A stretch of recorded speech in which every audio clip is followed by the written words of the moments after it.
out of breath again. As right as I start filming, I get a Braxton Hicks. I think this is just gonna become a common occurrence for us. Braxton Hicks down, USA.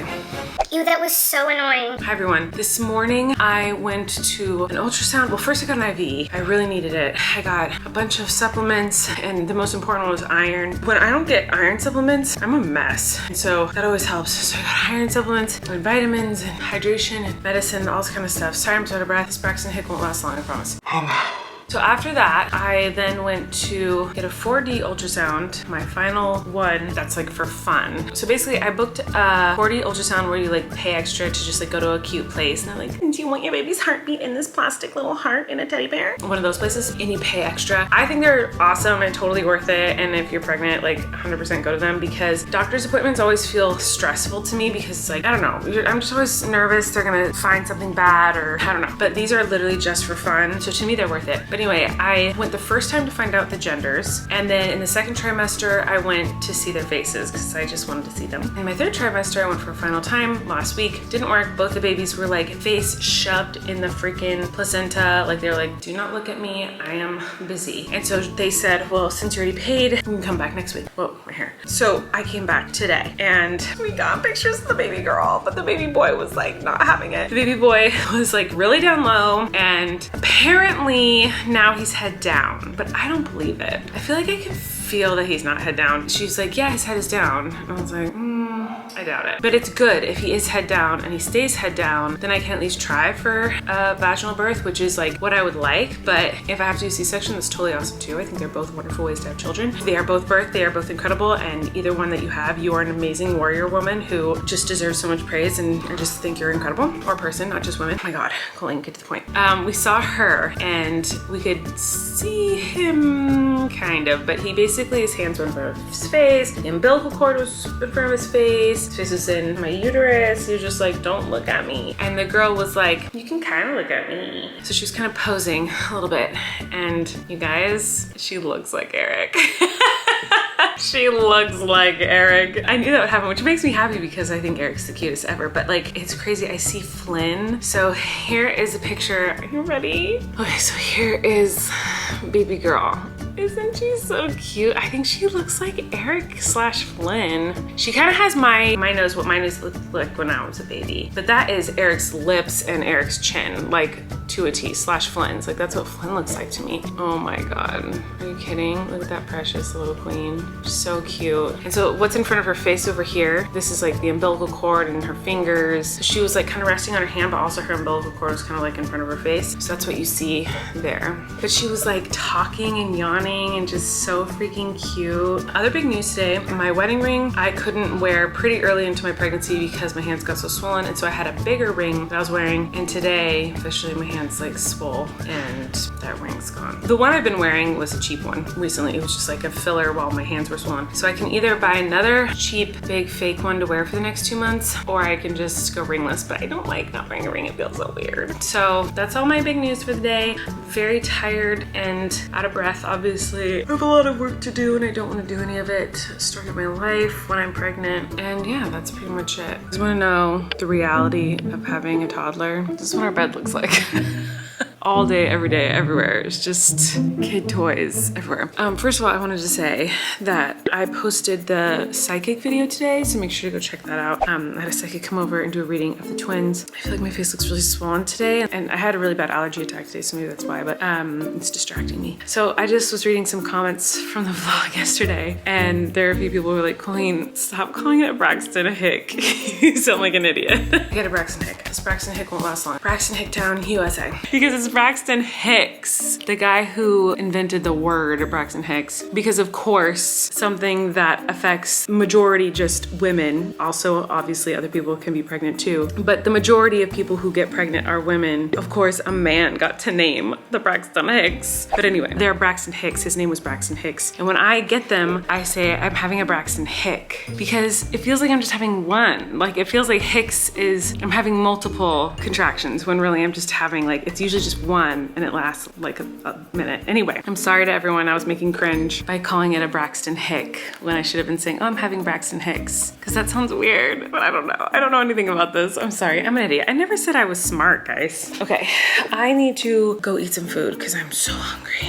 We're making burgers, but without the bun. No carb life. Ew, why do I keep doing stuff like that? Please unsubscribe to me.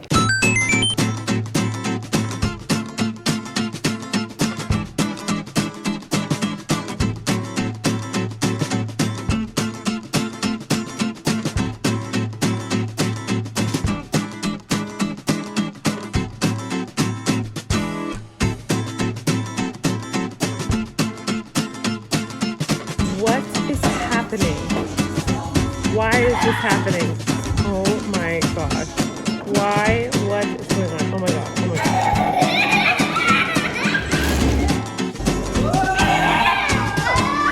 Watch his feet. Oh my god, I'm so scared. Oh my god, I'm so stressed.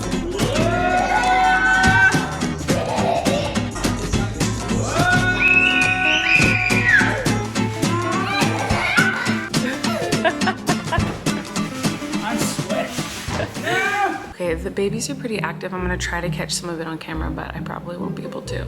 Let's try. You can feel her. She's like right up against my skin right here. There. Oh, she just punched me right back. She literally just punched me. Can you see that moving? I wonder if you guys can see that.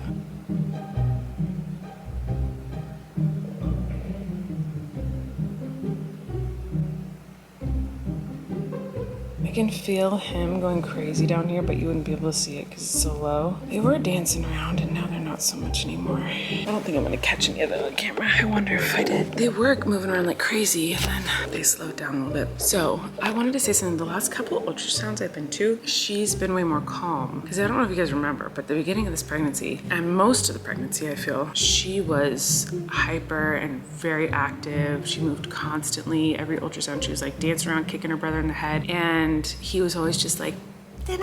And I was just like, he's my little angel. We even wrote a song in my concert that was, she moves around like a tornado, he's my little sweet potato, or something. I don't remember. That's how it used to be. And now it's completely switched. She is more calm and she moves more slowly and she doesn't move as much. And he is a maniac. He never stops moving, never stops kicking my bladder and my lady bits. He's flipped upside down and back around like 200 times. Like he is constantly doing gymnastics in there, and now he's bigger than her. And in the beginning, she was bigger than him. They've totally switched personalities. But it used to be, I was like, oh my gosh, she's gonna be like a firecracker and he's gonna be so calm. And now it's like the opposite. I'm like, maybe she's gonna be the little like sweet, calm angel and he's gonna be like the firecracker, hilarious, like hyper one. I don't know. You can't really tell from how they move in your tummy, but it's fun to pretend like that matters, even though it doesn't. Yeah, I just wanted to say all that. All right, hello, welcome to Tortilla Talk. I'm not wearing the tortilla, but you know, well, let me get the tortilla. It's Tortilla Talk time, guys, okay. I'm reading the comments on the vlog from yesterday, and there were two comments that jumped out at me for Tortilla Talk, so let's get into it. Number one was from Abigail. She said, Tortilla Talk, does Flynn tell you that you're getting bigger? Also, what is the twins' bedroom theme going to be? Love you. So yes, Flynn tells me I'm getting bigger. He always talks about my big tummy, but today, or was it yesterday? It might have been yesterday. He ran up behind me and he goes, Mommy, you have a big booty. Which is so funny because my whole life I have been made fun of for not having a butt because I'm like a stick usually. I have no, like I literally like have no curves at all. And I definitely don't have a booty. And he just kept saying, he's like, Mommy, you got a big booty, you got a big booty. And he said, I gotta tell grandma about this. We literally FaceTimed my mom. We FaceTimed my mom and he said, I gotta talk about that booty. And Mom was like, what? And I was like, he wants to tell you that I have a big booty. And then he put the camera on my butt. She was like, he's showing me your booty. And I was like, I know. And he was like, Mama's got a big booty. He like just kept saying it. So yes, he does talk about how I'm getting bigger and it's hilarious. And the second question was, what's the twins' bedroom going to be like? Oh, you guys. Okay, so this is a big dilemma. So I do have someone doing the room and apparently they're gonna do it in the next few weeks. They don't have much time, so they better get it done. Supposedly, the room is gonna be done soonish, like within the next few weeks, they say. I don't wanna give away like really what I'm thinking, but I don't think I could give away what I was thinking even if I wanted to, because I don't really know what I want.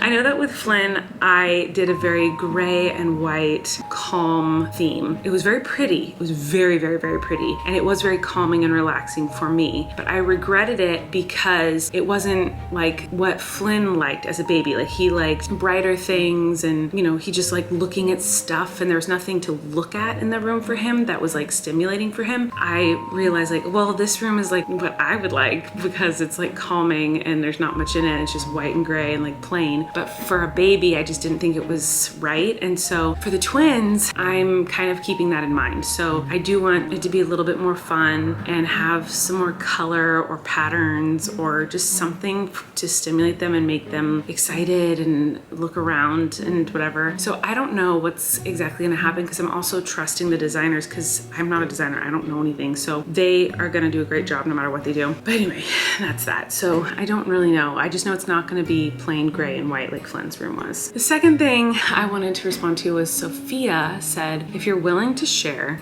I'm curious how your ADHD has been throughout your pregnancy. We're looking to start a family soon and I'm so nervous about how I will be once pregnant. So it's different for everyone. And if you don't want to hear me talking about ADHD, you can click off because that's all I'm going to talk about for the rest of the video. ADHD affects everybody differently. So my experience is not going to be your experience, but how I think it's been hard. When I'm not pregnant, I am medicated for my ADHD and medication helps me a lot. It helps me to focus. It helps me to function. It helps me to pay attention when people are talking to me. It helps me to stay motivated, not get those depressive like slumps where I just feel like a lump that, you know, anyway, it helps me a lot. Obviously, I'm not taking any medication for that while I'm pregnant or breastfeeding. So that is something that has been a challenge for me being pregnant. I have a much harder time focusing, especially when people are talking to me. I find my mind wandering and not really listening to what they're saying at all. My emotions obviously are much more intense because I am pregnant, but also because I have a harder time regulating my emotions and I struggle pretty horribly with rejection sensitive dysphoria, I think it's called, which is where like I just think everyone's upset with me and mad at me all the time and I get really anxious and panic and like that gets much worse. I'm very hypersensitive, so that gets much worse and I'm way messier, like I lose absolutely everything. And I feel like when people talk about ADHD, they talk about like I'm so forgetful or like I got distracted. And for me, the reason I think we should raise more awareness and educate people more on ADHD is because of the more intense symptoms that sometimes align with it, like depression and anxiety, and also for me, my dermatillomania. And you know, but I do get those little ones too. Like I put something down, I immediately forgot I put it down and it's lost. Like I don't, while I'm pregnant, I have lost my keys, my license, my wallet, like they're gone. Like there's not, I'm not finding them. All the clothes that I buy are just gone. I don't know where they are. And I'll find things in random places. Like I'll fill up a water bottle and then it'll be gone within 5 minutes. And a week later, I'll find it like on top of the kitty litter box. And I don't remember putting it there. It is, I feel like made it much worse for me and harder for me. Like my ADHD's gotten much worse. And if you listen to this week's podcast, which comes out today as you're watching this, the episode is out. I was reviewing the podcast one last time before it went up. I was like having a really hard time listening to it because I was beating myself up because I couldn't stay on a topic. I would start a sentence and then interrupt my own sentence by starting a new topic. I forgot if I had talked about something or not. And then I would talk about something I hadn't talked about yet. And it was just, I was all over the place. I was interrupting Eric so much and having a hard time listening and focusing to what he was saying. And it was like, I almost had to turn off and like, I wanted to cry. I was like, this is embarrassing. I don't want to post this because people who don't understand ADHD will watch that and be like, whoa, she's so rude, or she's just such a scatterbrain, or she's not even letting him finish talking, or, you know, they'll like say stuff like that when like I feel the same way. Like I watch it, I'm like, oh, why am I like that? It has affected me greatly. And when I'm not pregnant, my ADHD helps me a lot to hyper focus focus on a million different projects and get a million things done and stay up all night because I get so excited about a project or video I'm editing or video I want to film or whatever. And so I actually like that I have ADHD. My whole life I feel like it's benefited me in so many different ways, and I've always like been proud of it. When I'm pregnant, the things I like about my ADHD go away and the things I don't like about my ADHD get stronger. And so that's been like a really hard thing for me, but everyone is different. And I've actually looked into it because in my second trimester, I was really beating myself up about this stuff. So I was searching like ADHD in pregnancy and I couldn't find like anything on it. And the stuff I could find on it was like, it doesn't affect your ADHD at all. Like it shouldn't affect you at all. That's just what isn't true for me. Everyone's different, but for me, I feel a huge shift in how much it affects me. And there are even times in the vlogs where like I'll start talking at night like this with the tortilla, or like in another room, I'll talk and then I'll realize that I have switched topics 10 times and I'll be like, what am I doing? And I'll just turn off the camera, delete that footage and try again and try to stay more focused. That happens often. And I don't remember what else I was saying, but anyway, yeah. It's not been fun, but I do normally think having ADHD is cool, and like I love it because it has made me a very creative and a hard worker and very focused on the things that I love. And you know, it's the reason I feel like I've been able to do all the cool things in my life, like all my career stuff, because I love to work and focus and stay up all night doing things I love. Anyway, I'm gonna go, but I love you guys and I'm very tired, so I'm gonna go to sleep, and you are all beautiful and amazing. Okay, I love you guys, and I'll see you tomorrow. Bye! You can relax. Colleen and Eric have a podcast. The world is scary and we're locked in our home, but now we have big microphones, so you can relax. That's the name of our podcast.